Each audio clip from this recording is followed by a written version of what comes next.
Which came first, the chicken or the beef? High protein and low fat at an affordable price made chicken the most popular animal product at the modern supermarket. But does eating poultry provide any benefits over eating other meats? Or is the low price tag a warning sign for how it's going to affect our health and performance? I studied the history of poultry in our diet, its nutritional profile, and started eating chicken every day while the rest of my diet remained completely stable so that I could answer the question, should you eat chicken? We know that our ancestors started eating meat around 2.5 million years ago, but we can only speculate about what specific animals they were eating. Most experts believe that humans began as scavengers, using primitive stone tools to salvage the remaining meat and bone marrow left on the carcasses of prey by larger predators. Our ancestors may have needed to wait another 2 million years before we invented the hunting tools required to take down a mammoth, but these rocks should do enough damage to get us a bird. Birds have brittle bones which don't survive as whole elements, making it difficult for us to identify when our Paleolithic ancestors started eating poultry. But we do have evidence of when our Neolithic ancestors started domesticating chickens. Not for eating, but for fighting.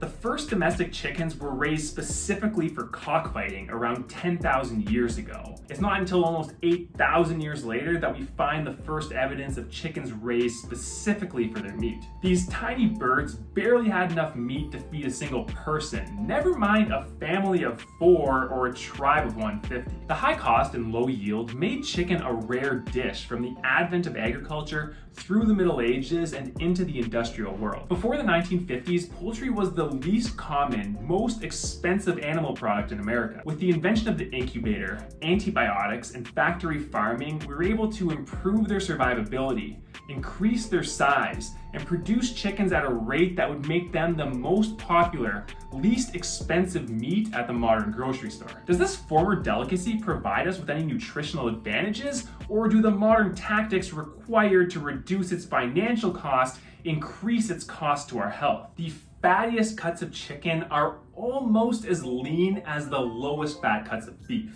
With a gram of fat containing more than double the amount of calories as a gram of protein, and the majority of the American population either overweight or obese, it may be beneficial to choose a food that provides more protein with less calories. But not all calories are created equal. Pound for pound, red meat contains more micronutrients than poultry. And even though chicken is leaner than beef, the fat it does contain may not be as healthy. Red meat is high in saturated fat, which until recently was thought to cause obesity and heart disease. New studies revealed that saturated fat is much healthier than the omega-6 fats we use to replace them, which are abundant in vegetable oils, processed foods, and chicken. It's essential that we get some omega-6 from our diet, but it becomes a problem when we eat too much and don't get a healthy balance of omega-3. Modern nutritionists recommend eating omega-6 and omega-3 fatty acids in a ratio between 4:1 and 1:1, which is similar to what our ancestors ate. But the modern chicken has the highest omega-6 to 3 ratio of any meat,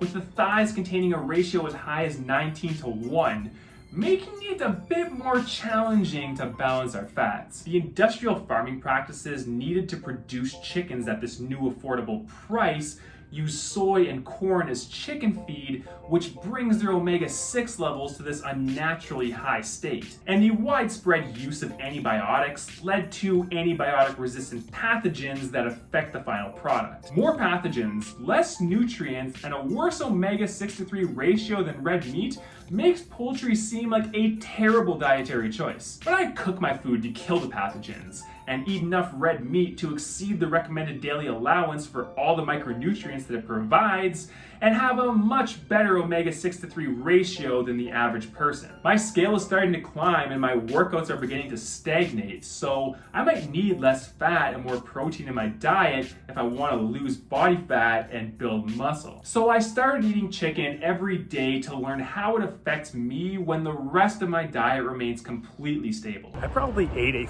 full chicken every 3 days for the past 10 years, but somehow over the past 3 months on my carnivore diet, I haven't had chicken even one time. So off to the grocery store now to pick up my first one. hoping I still like the taste after this much time. I started following an all-beef carnivore diet to measure how it affects my health and performance. Now I'm adding new foods back in one at a time to learn how they affect me. Never thought that I would be excited to eat chicken again, but I'm definitely excited to see the price.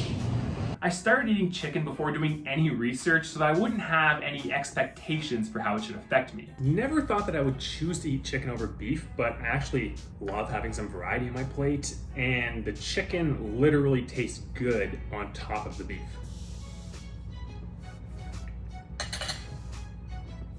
Chicken and beef complement each other surprisingly well, both in taste and in collagen. I've already been drinking bone broth made with beef bones, which apparently is rich in type 1 and type 3 collagen, but now I can add in some chicken bones and some chicken feet, which apparently are rich in type 2 collagen, giving me a complete collagen profile. Not sure if that's going to have any benefit, but don't think it can hurt. Not only can we use these bones to make a better broth, but they're brittle enough to bite. Most diets are low in calcium, and the best way to get calcium is by eating bones. Dogs already thought that I was eating their food before this, so might as well just fully commit and go 100% canine. The additional calcium is bringing me closer to the recommended daily allowance, and the additional protein may be helping me lift more weight. I didn't think that adding chicken to my diet was going to make me any stronger, but I was squatting 315 pounds for 5 reps before adding chicken, and now I'm up to 315 pounds for 8 reps.